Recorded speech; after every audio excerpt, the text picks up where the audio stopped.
लेकिन अपने ही घर के नौकर से कहती है कि मुझे चाय की तलब लगी है, क्या तुम मेरे लिए चाय बना के ला सकते हो? नौकर कहता है जी ठीक है, मैं चाय बना के लेके आता हूँ। जैसे ही नौकर चाय बना के लेके आता है, वो मालकिन चाय पीती है और चाय पीने के बाद उसे नींद के झटके से आने लगते हैं। तभी कहा जाता है कि कोई मुझे डिस्टर्ब ना करे, मैं आराम करना चाहती हूँ। वो आराम करने के लिए गहरी निद्रा में पहुंच जाती है और जब आंखें खुलती हैं तो वो एक लकड़ी के बड़े से ताबूत में थी। अब वहां से उसने जोर जोर से चीखने की, चिल्लाने की कोशिश की ताकि उसे वहां से बाहर निकाला जा सके, लेकिन घर वालों तक वो आवाजें पहुंच नहीं पा रही थी। आखिरकार वक्त बीतने लगता है और वक्त बीतते बीतते थोड़े बहुत नहीं, लगभग 35 महीने का समय हो जाता है। आखिरकार उस महिला को उस ताबूत से, उस जगह से जब बाहर निकाला जाता है, इसके लिए एक मजिस्ट्रेट, डॉक्टरों की टीम, बड़े सारे संख्या में लोग और फॉरेंसिक टीम, कई सारी टीमें वहां पर आ जाती हैं। वाकायदा इसकी पूरे घटनाक्रम की वीडियोग्राफी भी कराई जाती है और वीडियोग्राफी के बाद जब ये दुनिया के सामने सच आता है तो लोगों को यकीन नहीं हो रहा था कि आखिरकार इतने करोड़ रुपए की मालकिन के साथ ऐसा कैसे हो सकता है। आज कहानी उसी महिला की जो एक राजघराने से ताल्लुक रखते थी। आदाब, नमस्कार, सत श्री अकाल, मैं उस्मान सैफी। आज की जो सच्ची घटना मैं आपको सुनाने जा रहा हूँ, ये सच्ची घटना है कर्नाटक प्रदेश की राजधानी बेंगलोर की। यही बेंगलोर को, जिसको आज हम बेंगलुरु के नाम से भी जानते हैं, उसी का एक इलाका है रिचमंड इलाका।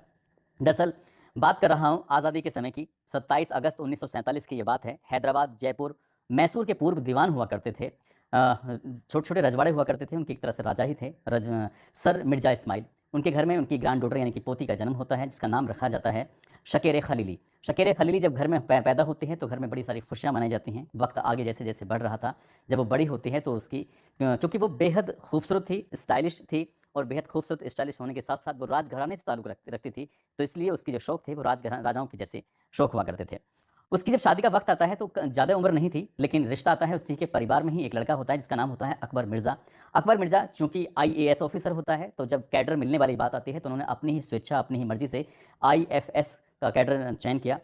इसका मतलब होता है कि इंडियन फॉरेस्ट सर्विस होती है, इंडियन फॉरेन सर्विस, जिसमें कि विदेश में जो राजनयिक होते हैं, राजदूत होते हैं, वो अपने सर्विस में जाते हैं। तो उनसे जब इनकी शादी होती है, शादी के बाद ये ऑस्ट्रेलिया में भारत के हाई कमिश्नर थे और वहाँ पर अपने बच्चों के यानी बीवी के साथ रहते हैं और अलग अलग देशों की जब भी यात्रा क्या करते थे तो शकेर खलीली हमेशा उनके साथ हुआ करती थी। जैसे जैसे वक्त आगे बढ़ रहा था वैसे वैसे उनको एक के बाद एक बेटियां पैदा हो रही थीं और धीरे धीरे करके उनको 4 बेटियां पैदा हो जाती हैं। जब 4 बेटियां पैदा हो जाती हैं तब उन्होंने अपने ही यहाँ इंडिया में रहकर अपनी ज़िम्मेदारी संभालना शुरू कर दिया, अपने रियल एस्टेट वगैरह भी देखना शुरू कर दिया। साथ ही जो उनके हस्बैंड होते हैं, कभी वो इंडिया रहते थे तो कभी वो बाहर रहते थे। एक बार रामपुर के नवाब के यहाँ पर शादी समारोह था, एक कार्यक्रम था। तो जो ऑफिसर होते हैं, आईएफएस ऑफिसर होते हैं, उन्होंने कहा अपनी बीवी शकेर खलीली से कि तुम जाकर उस शादी समारोह जो प्रोग्राम है उसमें शामिल हो जाना, मैं आ नहीं पाऊंगा। तो वो अपनी चारों बेटियों को लेकर उस प्रोग्राम में शामिल होती हैं। ये बात है साल 1983 की। जब वो शादी समारोह में शामिल होती हैं, प्रोग्राम में शामिल होती हैं, तब उनसे पूछा जाता है कि हस्बैंड क्यों नहीं आए, तो उन्होंने कहा कि उन्हें ज़रूरी काम था इसलिए वो नहीं आए, इसलिए मैं अपने साथ ही आई हूँ। अब जैसे ही यहाँ पर आती हैं तो इस घर में एक नौकर था और उस नौकर का नाम मुरली मनोहर मिश्रा होता है। मुरली मनोहर मिश्रा की एक खास बात थी कि वो सम्मोहन मोह क्रिया में मतलब मशहूर था। वो किसी से बात करता था और किसी को भी अपना बना लिया करता था। बातचीत करने के दौरान ही उसने इस मैडम को, इस महिला को देखा जो बहुत अमीर थी और उसके नाम कई सौ करोड़ रुपए की संपत्ति थी। उससे पूछा गया कि मैडम आपको 4 बेटियां हैं, बेटा क्यों नहीं हुआ, क्या आप इस बारे में जानना चाहोगी? जैसे क्या उसकी दुखती रग पर हाथ रख दिया हो, ठीक शकेर खलीली कहती हैं कि तुम कैसे पता कि मुझे बेटे की ज़रूरत है? वो कहते हैं कि मैं तुम्हारे चेहरे को देखकर साफ अंदाज़ा लगा सकता हूँ कि तुम्हें सचमुच बेटे की ज़रूरत है। तुम्हारे पति तो तुम्हें बेटा दे नहीं सके, लेकिन अगर तुम चाहो तो मैं तुम्हें बेटा दे सकता हूँ। जब ये बात उन्होंने सुनी तो ये सुनने के बाद उसे एक बार को तो यकीन नहीं हुआ, लेकिन उससे पूछा गया कि तुम, तो उन्होंने कहा कि मैं रामपुर के जो नवाब हैं उनकी जायदाद की रखवाली करता हूँ, देखभाल करता हूँ, उन्हीं के साथ मेरा रहना सहना है। तभी वो उन्हें ऑफर देती हैं कि तुम्हें यहाँ से सब कुछ छोड़ के यानी कि रामपुर को छोड़कर तुम्हें बेंगलोर आना पड़ेगा और बेंगलोर आने के बाद तुम्हें मेरे साथ रहना पड़ेगा। तुम जब ये इस तरह की बात आती है तो वो रामपुर छोड़कर सीधा बेंगलोर पहुंच जाता है और ये शकेर खलीली के साथ उसने रहना शुरू कर दिया और साथ ही उनकी जो ज़मीन जायदाद थी, रियल एस्टेट में उनका हाथ बढ़ाना शुरू कर देता है। वक्त जैसे जैसे आगे बढ़ रहा था वैसे वैसे उन्होंने कहा कि तुम्हें अपने पति से दूर रहना पड़ेगा, अलग रहना पड़ेगा। जब तुम अपने शोहर से अलग होगी तभी शायद तुम्हें बेटा पैदा होगा। इस बात की उसने गारंटी जब इसने ली तो तभी जाकर ये शकेर खलीली ने अपने हस्बैंड यानी कि अकबर मिर्जा से कहा कि मैं तुमसे तलाक लेना चाहती हूँ। उनकी साल 1985 को दोनों ने आपस में सहमति के बाद आईएफएस ऑफिसर से, अकबर मिर्जा से, उसने तलाक ले लिया शकेर खलीली ने। और तलाक लेने के बाद तब वो उस व्यक्ति के पास जाती है, उससे कहती है कि ठीक है बताओ कि बेटा कैसे पैदा होगा। तभी वो कहता है कि परेशान होने की ज़रूरत नहीं है, तुम्हें शादी करनी पड़ेगी। तब 17 अप्रैल 1986 को वो शादी करती है। तब उसकी उम्र लगभग 38 साल के आसपास हो जाती है और इस व्यक्ति का नाम मनोहर लाल मिश्रा होता है। और जैसे ही शादी होती है तो वो अपना नाम बदल लेता है, अपनी पहचान बदल लेता है। वो अपना नाम रखता है स्वामी श्रद्धानंद और स्वामी श्रद्धानंद उसके साथ अब रहना शुरू कर देता है। और जैसे ही बेटियों को ये बात पता चलती है तो बेटियां खफा हो जाती हैं, साथ ही माँ भी खफा हो जाती है। माँ अब उनकी 3 बेटियाँ थीं, वो तीनों बेटियों को लेकर अपने अलग वहाँ से चली जाती है। ये महिला बेंगलुरु में रह जाती है। जो इसकी चौथी बेटी होती है, जिसका नाम सबा होता है। एक सबा ही ऐसी थी कि जो अपनी माँ से गाहे-बगाहे किसी न किसी रूप में बातचीत कर लिया करती थी। एक दिन उसने अपनी माँ से कहा कि माँ, मैं फैशन डिज़ाइनिंग में, मैं मॉडलिंग में अपना करियर बनाना चाहती हूँ, क्योंकि बेटी भी माँ की जैसी थी। चारों की चारों बेटियाँ बेइंतहा खूबसूरत थीं, तो इसलिए उन्होंने भी अपनी-अपनी राह पकड़नी शुरू कर दी और ये लड़की बम्बई चली जाती है। वहाँ जाने के बाद अपना मॉडलिंग में अपना करियर बना रही थी। माँ से जब भी मौका मिलता था, तब-तब वो बात कर लिया करती थी फ़ोन के माध्यम से। मई 1991 की बात है, उसने अपनी माँ को फ़ोन मिलाया, तो फ़ोन उसने ना उठाकर जो श्रद्धानंद होता है, स्वामी श्रद्धानंद, वो फ़ोन उठाता है, उससे पूछा जाता है कि माँ से बात करा दो। तो वो कहते हैं कि माँ, एक हैदराबाद में नवाब साहब के यहाँ पर शादी समारोह है, वो वहाँ पर गई हैं, बात नहीं हो सकती, 2-4 दिन के बाद बात करना। जब 2-4 दिन के बाद बारी बात आती है, तब फिर से फ़ोन करती है वो बेटी सबा अपनी माँ शकीर खलीली को, उनसे कहती है कि माँ से बात करनी है, तो लेकिन फ़ोन कोई और उठाता है, कहा जाता है कि वो कच्छ में एक हीरा व्यापारी हैं, उनके यहाँ पे शादी समारोह में गई हैं, इसलिए बातचीत नहीं हो सकती। तब कुछ वक़्त और बीतता है, उसके बाद उनसे पूछा जाता है कि मुझे मेरी माँ से बात करनी है। तो बताया जाता है कि वो इनकम टैक्स का कुछ उसके दिमाग में टेंशन चल रही है, इसलिए फ़िलहाल वो बातचीत नहीं कर सकती हैं, इसलिए आपको बाद में बात करनी पड़ेगी। हर बार श्रद्धानंद ही फ़ोन उठाया करता था, बेटी परेशान हो जाती है। परेशान होने के बाद आखिरकार फिर से वो फ़ोन करती है कि मुझे मेरी माँ से बात करनी है। तभी स्वामी श्रद्धानंद कहता है कि तुम्हारी माँ दरअसल प्रेग्नेंट हो चुकी हैं, और वो अमेरिका का न्यूयॉर्क में एक रूज़वेल्ट एक इलाका है, वो वहाँ पर रह रही हैं। उन्होंने कहा है कि 9 महीने तक मुझे कोई परेशान ना करे, दरअसल उनको एक बेटा पैदा होने वाला है। ये बेटी जानती थी कि इसने जो शादी की है, वो इसीलिए शादी की है ताकि माँ को ये भरोसा दिलाया जा सके, उसको बेटा पैदा हो सके। तो इसलिए जब ये वाली बात आती है, तब वो थोड़ी परेशान हो जाती है। वो कहती है कि ऐसा नहीं हो सकता, मेरी माँ मुझसे दूर नहीं रह सकती, मुझे फ़ोन नंबर दे दो अमेरिका का, मैं अमेरिका में बात कर लूँगी। तो उन्होंने कहा कि फ़ोन नंबर तो है नहीं। तभी इस लड़की ने अपनी माँ के बारे में पता करने की कोशिश की। आखिरकार कि न्यूयॉर्क के रूज़वेल्ट जो शहर है, वहाँ पर आखिरकार कहाँ रह रही है। तो संपर्क साधने की तमाम कोशिशें उसकी नाकाम रहती हैं और माँ उसको मिलती ही नहीं है। तब उसके दोस्त का फ़ोन आता है कि तुम्हारी माँ यहाँ नहीं है, मैंने हर तरह से पता करने की कोशिश की है। आखिरकार वो फिर से बेंगलुरु में आती है और 10 जून 1992 की बात है, अशोकनगर पुलिस स्टेशन होता है, सबा वहाँ पहुँचती है, जाकर कहती है कि मेरी माँ मई 1991 से लापता है, उसके मैंने पता करने की कोशिश की है, लेकिन मेरी माँ के बारे में कोई जानकारी नहीं मिल रही है। मैं इस व्यक्ति से पूछती हूँ, तो ये कोई सीधे-सीधे जवाब नहीं देता है, कभी कहता है शादी में गई हैं, कभी कहता है कि वो न्यूयॉर्क गई हैं। इस तरह से मैं करूँ तो क्या करूँ?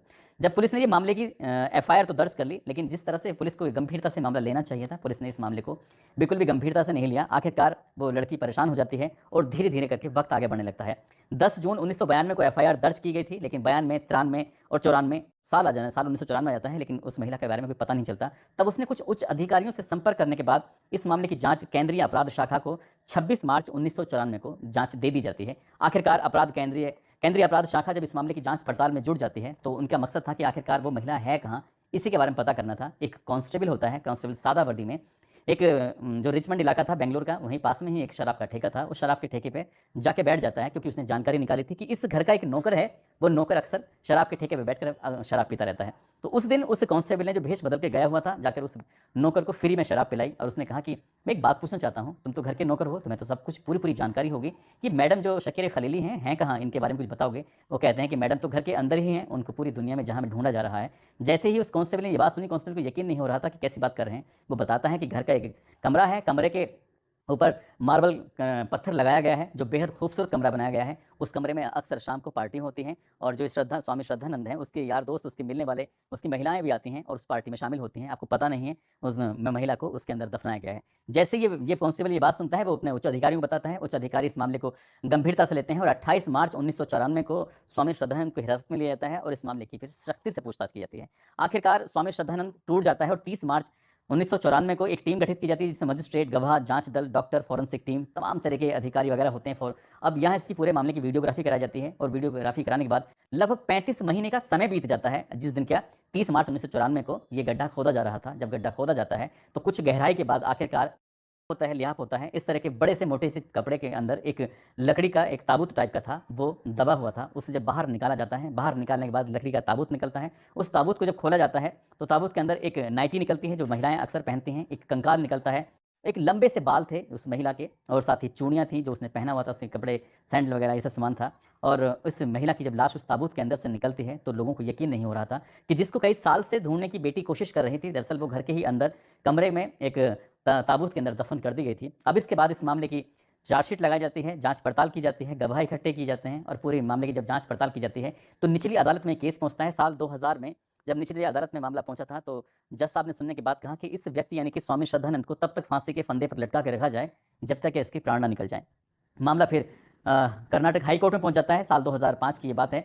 और इस फांसी की सज़ा को बरकरार रखा जाता है। इस व्यक्ति ने अपील की कि भाई मुझे माफ़ कर दिया जाए, या फिर जिस तरह से भी अपील करता है, तो साल 2008 में सुप्रीम कोर्ट बिना किसी छूट के इसको उम्र कैद की सज़ा देता है। कहता है कि जब तक इसकी प्राण न निकल जाएँ, तब तक ये सलाखों के पीछे ही रहना चाहिए। साल 2023 चल रहा है और उस व्यक्ति ने पिछले साल, यानी कि साल 2024 चल रहा है, साल 2023 में उस व्यक्ति ने सलाखों से बाहर निकलने के लिए अपील की थी, लेकिन सुप्रीम कोर्ट ने उसकी अपील को ठुकरा दिया। बताया जाता है कि उस व्यक्ति की उम्र आज की तारीख में लगभग 81 साल के आसपास है। जब उससे पूछा जाता है कि आखिरकार ये हत्याएँ क्यों की गई थी, तब पुलिस की जाँच में उस वक़्त आया था कि इस महिला के नाम लगभग 600 करोड़ रुपए की संपत्ति थी, जो उस दौर में, यानी कि साल 1991 में, यदि आज की हम बात करें तो ऐसा दावा किया जाता है कि उस संपत्ति की कीमत लगभग 5 से 6 हज़ार करोड़ रुपए के आसपास की है। इस महिला ने जब लगा कि इसको कोई बच्चा-वच्चा नहीं होने वाला है, तब वो अपनी चारों बेटियों को बराबर-बराबर संपत्ति बँटवारा करना चाहती थी, उनके नाम करना चाहती थी। और जब ये स्वामी श्रद्धानंद को इस बारे में जानकारी होती है, तो स्वामी श्रद्धानंद ने उसको एक दिन चाय में कुछ नशीली गोलियाँ मिलाकर ताबूत में कैद कर दिया था। और जब उस महिला ने की आँख खुली होगी, तो शायद उसने बचने की, छटपटाने की तमाम कोशिशें की होंगी, लेकिन उस ताबूत में वो इतनी गहराई में दबा हुआ था कि उसकी चीखने-चिल्लाने की आवाज़ें अगर कोई सुनने की कोशिश भी करता, तो शायद सुन नहीं पाता, क्योंकि उसने उस ताबूत के अंदर ही तड़प-तड़प के, बिना किसी साँस के, बिना किसी हवा के दम तोड़ दिया था। और जब ये बेटियों को ये बात की जानकारी होती है, तो लोगों को यकीन नहीं हो रहा था, बेटियों को यकीन नहीं हो रहा था कि उस महिला ने आखिरकार अपने बेटे को जन्म देने की वजह से कितना कष्ट सहा, कितनी दिक्कतें सहीं।